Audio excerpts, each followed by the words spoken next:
Sophie n'avait pas encore 4 ans, le jour où arriva une grande boîte venant de Paris. C'était la poupée que son papa lui avait promise.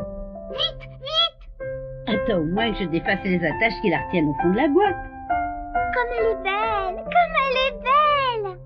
C'était en effet une superbe poupée de cire, avec des yeux de verre bleus et brillants. Regarde Paul comme elle est belle! Paul était le cousin de Sophie. Il avait 2 ans de plus qu'elle et était aussi raisonnable que Sophie était désobéissante. Donne-la-moi que je la vois mieux.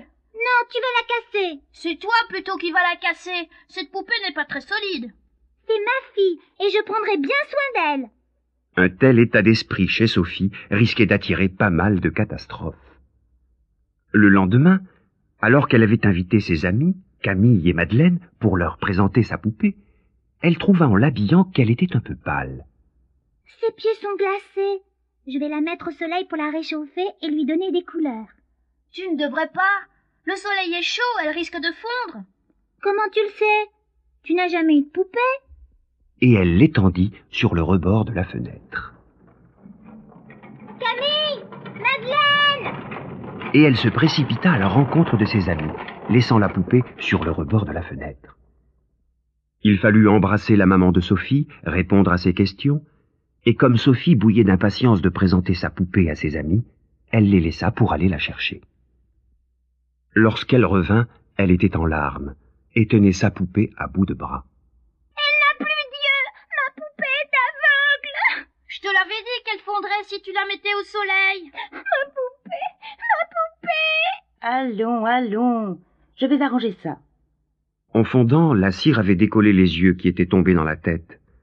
La maman de Sophie eut au fait de les récupérer à l'aide d'une longue aiguille et de les remettre en place. Seulement, ce n'était que le début des malheurs de la pauvre poupée.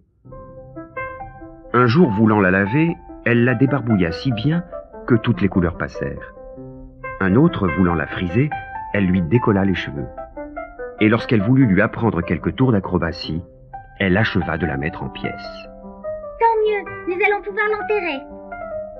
Il faut dire qu'avec le traitement qu'elle avait subi, la poupée était devenue affreuse et que Sophie avait cessé de l'aimer. Je lui ferai un beau cercueil. J'inviterai Camille et Madeleine et nous allons bien nous amuser. Il n'y eut pas en effet d'enterrement plus gai que celui-là. En portant en cortège la boîte de chaussures qui servait de cercueil jusqu'au jardin, on y creusa un trou pour la mettre en terre, et après l'avoir comblé, on le couvrit de fleurs et de feuilles. Seulement, comme il fallait que tout cela pousse, on arrosa la tombe à grands coups de seau d'eau qui n'arrivèrent pas tous sur la tombe. Les enfants étaient trempés. Il faudrait casser une autre poupée pour recommencer un enterrement. Mais ni Camille ni Madeleine ne furent d'accord pour casser les leurs.